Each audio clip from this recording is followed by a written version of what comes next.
지금 국민의힘 당사에서요. 특검 압수수색 제시도에 대비한 비상 대기 체제를 꾸렸다고 하더라고요. 특검팀은 이른바 그 통일교 입당 의혹의 사실관계를 좀 확인하려면 당원 명단이 그 어떤 한정된 범위 내에서만 필요하다라는 입장을 지금 내고 있는데 국민의힘 지금 정치 탄압이라 맞서고 있죠. 그렇다면 한번 여쭤보겠습니다. 당원 명단을 확인하지 않고 사실관계를 확인할 수 있는 방법이 이런 것이 있을 수 있다. 방법적으로 특검의 압수수색에 응하지 않고 어떤 방법이 있을 수 있는지 그런 부분도 좀 여쭤보고 싶습니다. 그거는 이제 압수수색을 요청한 특검이 그 방법을 제시를 해야죠.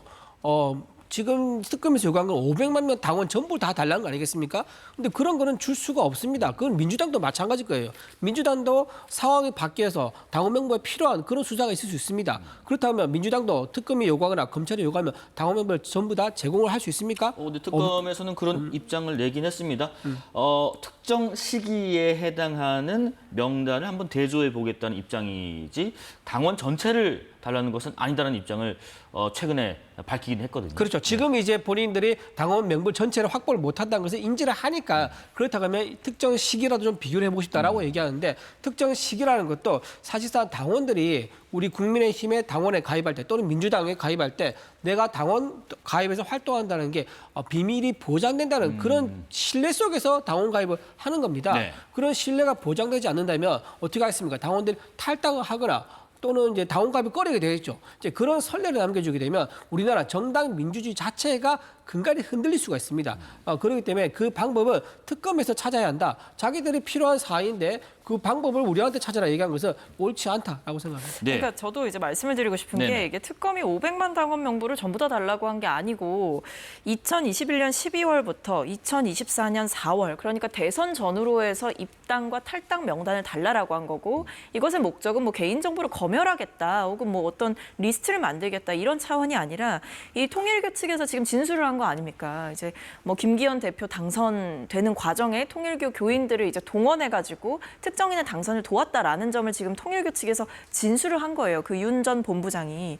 그리고 심지어는 이제 특검팀에서 확보한 문자를 보면 뭐 특정 날짜를 기점으로 해서 뭐 지금 입당 뭐 1만 몇만 명입니다. 뭐 이런 식으로 1만 명 뭐 몇천 명입니다. 이런 식으로 특정한 인원수를 분명하게 이야기를 했다는 거예요. 네. 그렇기 때문에 지금 통일교 측으로부터는 그 교인 명단을 받은 거고 특검팀 입장에서는 이 시기를 특정했고 실제로 그런 어떤 입당한 숫자에 대해서 소통한 내용까지도 이제 어느 정도 확보를 했기 때문에 이것의 마지막 퍼즐은 결국에 국민의힘이 협조를 통해서 이 통일교가 정말 집단적으로 들어온 것이 맞느냐라는 점을 확인해야 되는 거죠.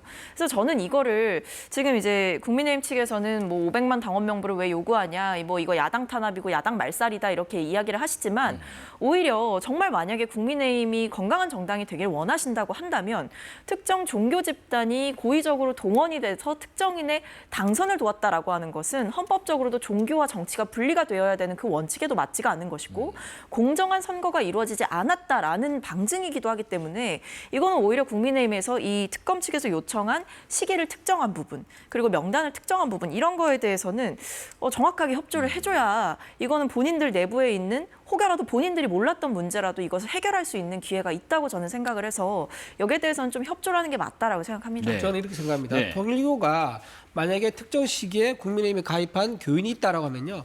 통일교가 그 데이터를 가지고 있을 거예요. 왜냐하면 통일교도 실제로 실행했다 그러면요. 내가 몇 명을 모아서 어디서 어디까지 이 사람들은 언제 명부를 제출했다라는 것을만 가지고 있을 거란 말이에요.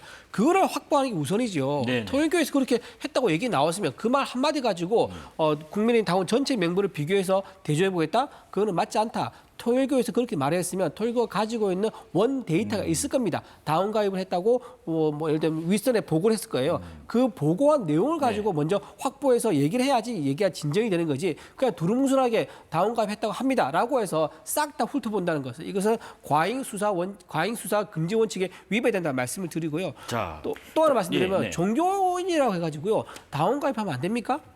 아무 관계 없잖아요. 네네. 어떤 종교가 있든 간에 당원 가입하는 것은 자유입니다. 또 직업적으로도 마찬가지죠. 민노총도 마찬가지예요. 민노총도 예를 들면 민주당 이제 그 대선 후보 지지했다고 칩시다. 민주당 의원들이 민노총 간부들이나 또 민노총의 회원들이 당원 가입을 해서 도와줬다는 거 그게 자발적이면 문제가 없죠. 하지만 민노총 간부가 지시해가지고 조직적으로 가입했다 그러면요, 그 문제가 되는 거죠. 네네. 자, 그런 식이기 때문에 어떤 당원 가입의 자율성 이거를 근원적으로 침해하는, 그리고 그것을 마치 범죄로 예단해서 이렇게 몰아간 것은 옳지 않다는 생각합니다. 그래서 자, 지금 특검이 네. 자체적으로 통일교 관련한 명단을 가지고 있는 거예요.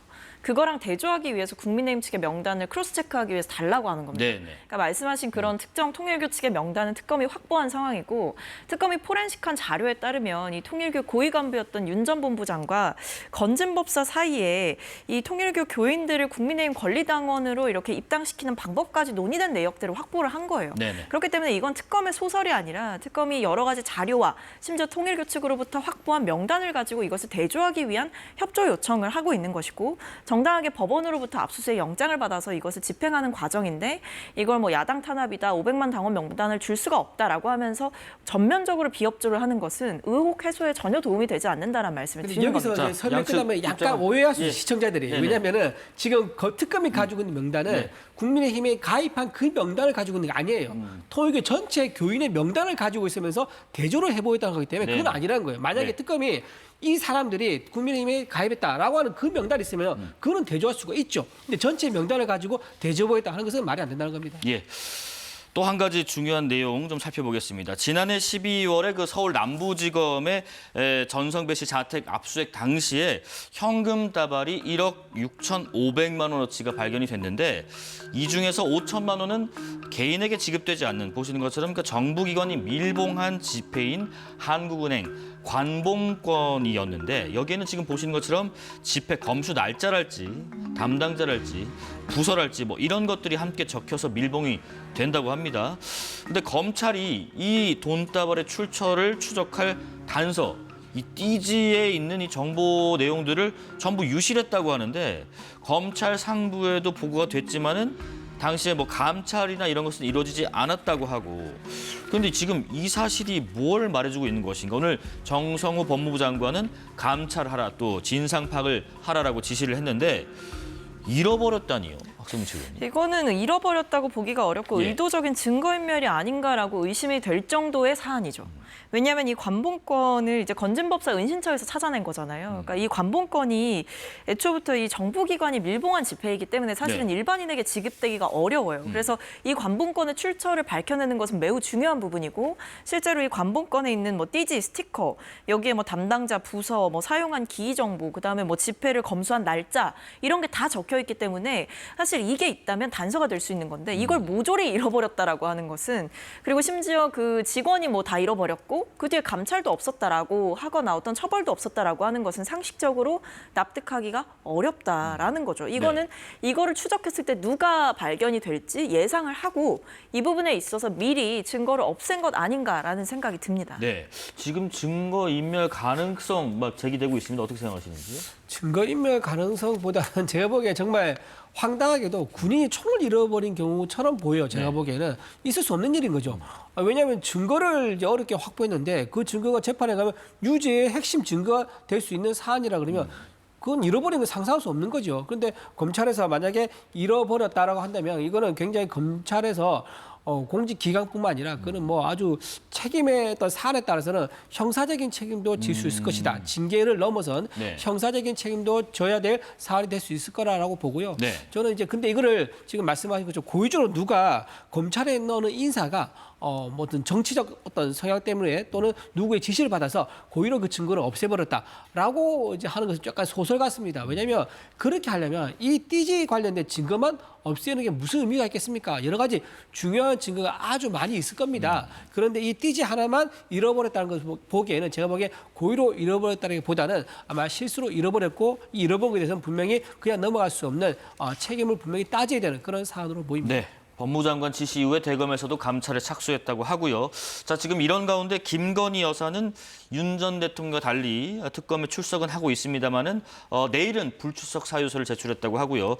진술을 또 거부하고 있다고 합니다. 뭐 모른다, 기억이 안 난다 이런 뭐 얘기를 하고 있다고 하는데, 진술 거부할 수 있는 권리도 개인의 권리가 있습니다만은 이런 답변이 수사 과정이나 향후 재판에서 어떻게 작용할까 이런 생각이 듭니다. 뭐 이제 본인은 입을 열기 시작하면 꼬일 것 같으니까 이야기를 하지 않는 것 같습니다. 네. 그리고 어떤 재판 과정에서 이야기를 하는 것이 어떤 이 조사 과정에서 여러 이야기를 하는 것보다 더 낫다라는 어떤 전략적인 판단을 한 게 아닌가라는 생각이 드는데 네. 어차피 김건희 씨가 입을 열지 않는다라고 하더라도 특검이 지금 뭐 관계자에 대한 조사라던가 뭐 어떤 사안이 있으면 관계에 연루된 자들에 대한 조사 그리고 뭐 진술 그다음에 증거 이런 것들을 다 확보해가고 있는 상황이라서 여기에 대해서 아무리 모르쇠로 답변을 한다라고 하더라도 뭐 그 부분이 결과에 결정적인 영향을 주기는 어렵다라고 생각을 합니다. 결국 뭐 본인은 계속 부인을 한다라고 하더라도 네. 부인할 수 없는 증거. 더 이상 뭐 아니다, 몰랐다라고 하기에는 어려운 증거들이 있을 거 아닙니까? 뭐 주고받은 메시지라든지 통화 내역이라든지 이런 것들이 확보되고 혹은 관계자들이 이제 다 김건희 씨와 직접 통화를 했다, 뭐 이런 이야기를 한다든지 이런 식으로 직접적인 뭐 뒷받침할 수 있는 내용들은 얼마든지 특검이 찾아낼 수 있는 상황이기 때문에 본인은 이것이 가장 유리하다라는 판단을 했을지는 몰라도 그것이 결과를 뒤집을 수 없다라는 게 제 생각입니다. 자, 지금 윤 전 대통령 얘기도 잠깐 해보겠습니다. 윤 전 대통령의 연이은 재판 불출석에 민주당은요, 재판부에 문제 제기를 했는데 한번 들어보겠습니다.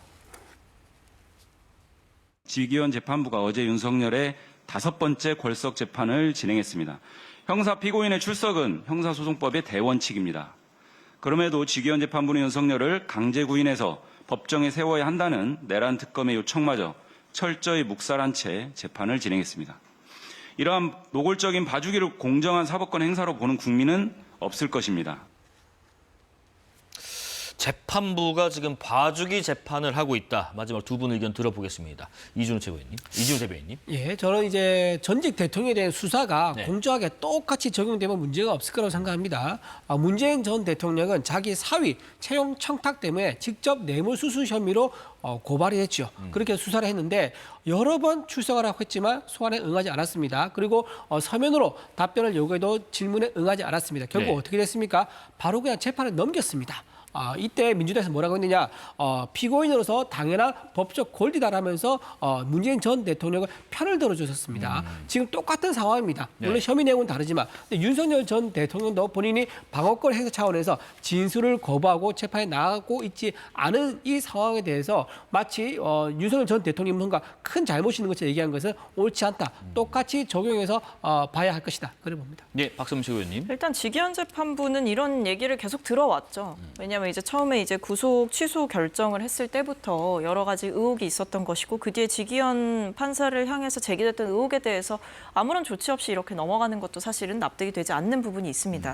근데 어쨌든 지금 보여주고 있는 부분은 윤 전 대통령이 그냥 사실 막무가내로 지금 재판에 나오고 있지 않는 거잖아요. 뭐 건강상의 이유를 얘기하지만 그것을 뒷받침할 만한 결정적인 근거, 객관적인 자료는 없다라고 봐도 무방합니다. 근데 여기에 대해서 예. 재판부가 어떠한 적극적인 조치도 취하지 않는다라고 하는 것은 이것은 의도적인 봐주기다라고 볼 수밖에 없고 지기현 재판부가 처음에 이 내란 재판이 시작될 때 뭐 이제 지하 주차장을 통해서 비공개로 이제 들어올 수 있게 그러니까 사진에 찍히지 않게 해줬던 어떤 그런 특혜적인 면모도 그랬고 그 법정 안에서 사진이 찍히는 것도 처음에 막아줬던 부분도 그랬고 이게 단순히 이 한 번으로 나오는 얘기가 아니다라는 말씀을 드리겠습니다. 예, 정치권 소식 더불어민주당 박성민 전 최고위원, 국민의힘 이준우 대변인과 말씀 나눴습니다. 고맙습니다.